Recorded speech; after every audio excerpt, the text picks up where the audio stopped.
एक बार राधा रानी की सखियां छोटे छोटे बर्तन बनाकर उसमें झूठ मूठ का भोजन बनाकर भगवान जी को भोग लगा रही थी।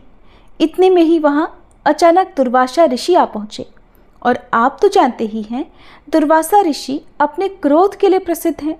दुर्वासा ऋषि को देखते ही राधा रानी और उनकी सखियां अत्यंत डर गईं, क्योंकि यदि दुर्वासा ऋषि किसी के समक्ष कुछ भी बात कहते या कुछ भी मांगते तो उनकी इच्छा के अनुसार करना ही पड़ता था, अन्यथा वे क्रोध में आकर श्राप तक दे डालते थे। तभी दुर्वासा ऋषि ने राधा रानी से एक ऐसी मांग की जो अत्यंत दुर्लभ थी। वह क्या थी? यही है आज की हमारी राधा अष्टमी की विशेष कथा। तो चलिए कथा प्रारंभ करते हैं। एक समय की बात है, ऋषि दुर्वासा जी बरसाने गए हुए थे। उस समय श्री राधा जी अपनी सखियों के साथ खेल रही थी। राधा जी और उनकी सखियां छोटे छोटे बर्तन बनाकर उसमें झूठ मूठ का भोजन भरकर भगवान जी को भोग लगा रही थी।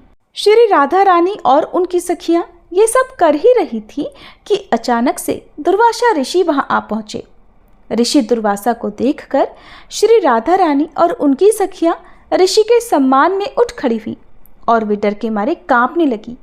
फिर उनको सादर प्रणाम किया। फिर बड़े ही सरल भाव से उनका स्वागत करते हुए उन्हें बैठने को कहा। ऋषि दुर्वासा भोली भाली और छोटी छोटी कन्याओं के इस सरल व्यवहार को देखकर अत्यंत प्रसन्न हुए और उन कन्याओं द्वारा बिछाए गए आसन पर जाकर विराजमान हो गए। जिन दुर्वासा ऋषि की सेवा में कोई गलती ना हो जाए, कोई कमी न रह जाए, इस डर से त्रिलोकी हमेशा डरती रहती थी, उन्हीं दुर्वासा ऋषि की सेवा भाव श्री राधा जी और उनकी सखियां बड़ी सरलता और बड़े प्रेम से कर रही थी। और ऋषि दुर्वासा उन्हें देखकर सिर्फ मंद मंद मुस्कुरा रहे थे। फिर राधा जी की सखियां कहने लगी, हे ऋषिदेव, क्या आपको ज्ञात है कि हमारी राधा रानी बहुत ही स्वादिष्ट लड्डू बनाती है और उन्हीं लड्डू से हमने भगवान को भोग लगाया है और अभी आपको भी प्रसाद के रूप में वितरित करेंगी। इसके बाद राधा जी की सखियां जाकर राधा जी के हाथों से बने हुए लड्डू का प्रसाद तो लाती हैं, परंतु वह लड्डू ब्रिज रज का बना, खेल खेल में बना हुआ झूठ मूठ का लड्डू था। ये देखकर ऋषि दुर्वासा उनके भोलेपन से बहुत ही प्रसन्न हो गए और हंसने लगे और हंसकर ही बोलने लगे कि हे प्यारी देवियों, अब क्या मैं ये प्रसाद ग्रहण कर लूं? क्या ये प्रसाद आपने बनाया है? ऋषि दुर्वासा के इस प्रश्न पर सारी सखियां एक साथ ही और एक ही स्वर में कहने लगी, जी हाँ ऋषिवर, ये हमारी प्यारी श्री राधा जी ने बनाए हैं और हमारा दावा है कि आज तक आपने ऐसे लड्डू कभी नहीं खाए होंगे। उसके बाद ऋषि दुर्वासा जैसे ही उस झूठ के बने लड्डू को प्रसन्नतापूर्वक अपने मुख में डालते हैं, तो वैसे ही वे ऋषि पूरी तरह से आश्चर्यचकित रह जाते हैं, क्योंकि एक तो उस लड्डू में ब्रज रज का यानी मिट्टी का स्वाद था और ऊपर से उसको स्वयं श्री राधा रानी ने अपने हाथों से बनाया था। इससे ज़्यादा और क्या हो सकता है? अमृत को भी फीका कर दे ऐसा स्वाद था उस लड्डू का। वो लड्डू खाकर ऋषि दुर्वासा की आंखों में खुशी के आंसू भर आए और उसके बाद अत्यंत प्रसन्न होकर उन्होंने श्री राधा रानी को अपने पास बुलाया और बड़े ही प्रेम से उनके सिर पर हाथ फेरते हुए आशीर्वाद देते हुए कहा कि बेटी राधा, आज से तुम अमृत हस्ता हुई, अर्थात अमृत बनाने वाले हाथ। तुम्हारे हाथ से बना हुआ भोजन या कोई भी पकवान खाएगा वह दीर्घायु वाला और हमेशा विजयी होगा। ऋषि दुर्वासा जी धन्य हैं जिनके आशीर्वाद ने श्री कृष्ण और राधा रानी की अत्यंत मनमोहक लीला के लिए एक मार्ग दिखाया। अब सुनिए राधा रानी की एक और कहानी। बरसाना में एक भक्त थे ब्रजदास। उनकी एक पुत्री थी जिसका नाम था रतिया। बस ब्रजदास के परिवार में यही थे। कुल मिलाकर पुत्री और पिता यही उनका परिवार था। ब्रजदास दिन में अपना काम करते और शाम को श्री जी के मंदिर में जाते, दर्शन करते और जो भी संत वहां आए हुए हों उनके साथ सत्संग किया करते। यही उनका नित्य कर्म था। एक बार एक संत ने कहा कि भैया, हमें नंदगांव जाना है। हमारे पास सामान तो ज़्यादा है लेकिन पैसे नहीं हैं, नहीं तो हम सेवक कर लेते। क्या तुम हमें नंदगांव पहुंचा सकते हो? ब्रजदास ने तुरंत हाँ कर दिया। ब्रजदास ने कहा, गर्मी का समय है, सुबह जल्दी चलना ठीक रहेगा। जिससे मैं सुबह 10 बजे तक घर वापस भी आ जाऊं। संत ने कहा कि ठीक है, मैं सुबह 4 बजे तैयार मिलूंगा। बृजदास ने अपनी पुत्री से कहा कि बेटी, मुझे एक संत को नंदगांव पहुंचाना है, मैं समय पर वापस आ जाऊंगा, मेरी प्रतीक्षा मत करना। अब बृजदास जी सुबह 4 बजे राधे राधे करते नंगे पांव संत जी के पास गए, जिनका सामान उन्हें पहुंचाना था। संत जी ने सामान बृजदास को दिया और ठाकुर जी की पेटी और बर्तन स्वयं ने ले लिए। अब वे समय पर रवाना तो हुए, लेकिन संत जी को श्वास रोग था। कुछ दूर चलते फिर बैठ जाते। इस तरह नंदगांव पहुंचने में ही 11 बज गए। बृजदास ने सामान रखकर तुरंत ही वापस जाने की आज्ञा मांगी। संत ने कहा कि भैया, जून का महीना है, 11 बज रहे हैं, इतनी दूर से थक कर आए हो और तुरंत ही जाने की बात कह रहे हो, थोड़ा जल तो पी लो, कुछ जलपान कर लो, फिर चले जाना। बृजदास जी कहने लगे, बरसाने की वृषभानु नंदिनी नंदगांव में ब्याही हुई है, इसलिए मैं यहाँ का जल नहीं पी सकता। संत जी की आंखों से आंसू बहने लगे। कितने वर्ष पुरानी बात है, कितना गरीब आदमी है, लेकिन दिल का कितना बड़ा है। बृजदास जी वापस राधे राधे कहते हुए रवाना हो गए। ऊपर से सूरज की गर्मी, नीचे तपती हुई रेत।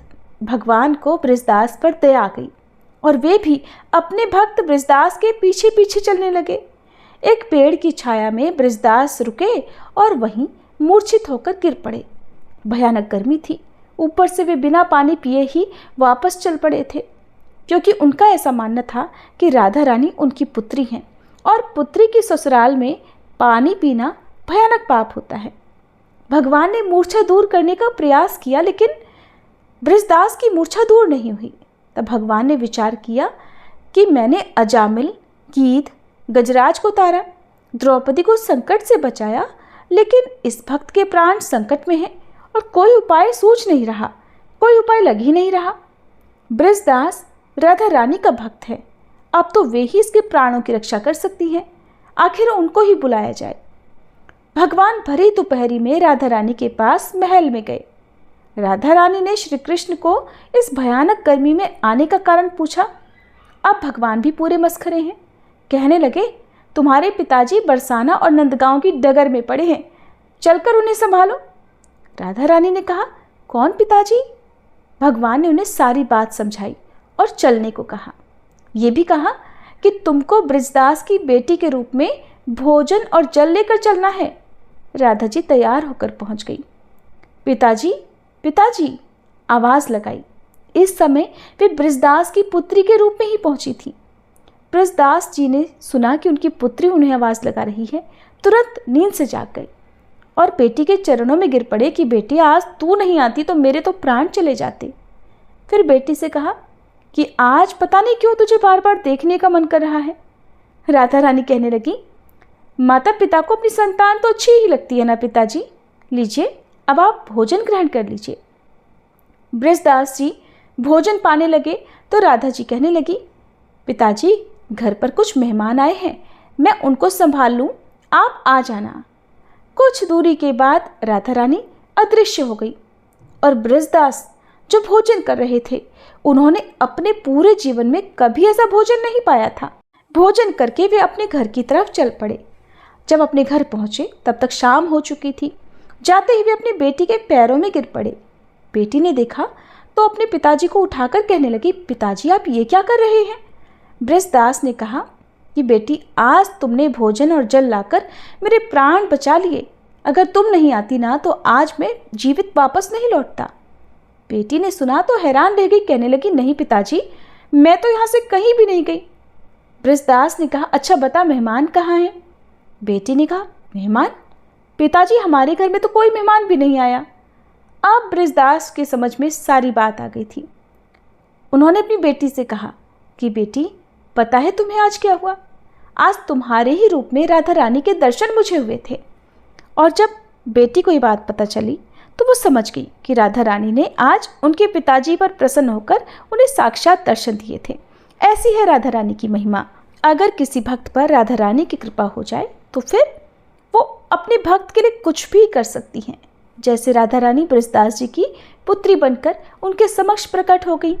प्रिय भक्तजनों, अब भक्ति के सागर में गोता लगाते हुए आप श्री राधा रानी की एक और दिव्य कथा का रसपान कीजिए। भगवान श्री कृष्ण के वाम भाग से परम शांत, परम कमनीय मूल प्रकृति रूप में श्री राधा जी प्रकट हुई। श्री कृष्ण के अर्धांग से प्रकट होने के कारण ही वे श्री कृष्ण स्वरूपा ही है। वे भगवान श्री कृष्ण की आह्लादनी शक्ति है। उनकी शक्ति से ही भगवान श्री कृष्ण की प्रत्येक लीला संपन्न होती है। एक बार श्री राधा रानी अपनी सखियों के साथ गहवर वन में खेल रही थी। तभी दुर्वासा ऋषि अपनी शिष्य मंडली के साथ श्री राधा रानी के दर्शन और उनके हाथ से प्रसाद ग्रहण करने की लालसा से वहां आए।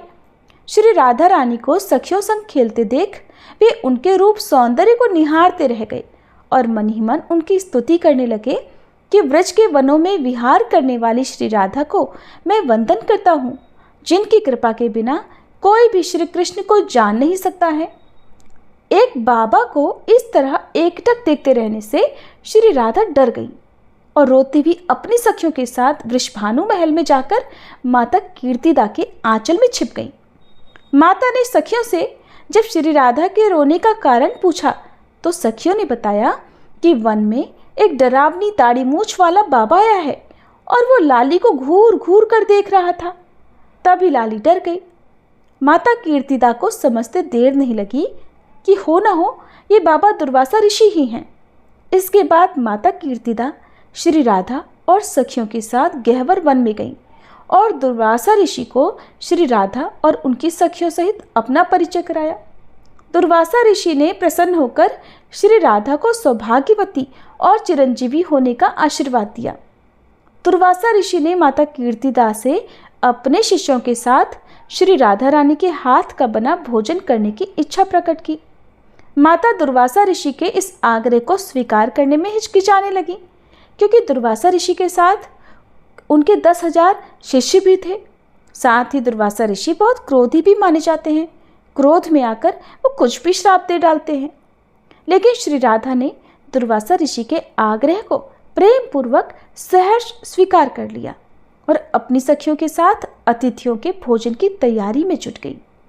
श्री राधा ने अपनी सखियों को गहवर कुंड और श्री राधा सरोवर से रज अर्थात मिट्टी लाने की आज्ञा दी।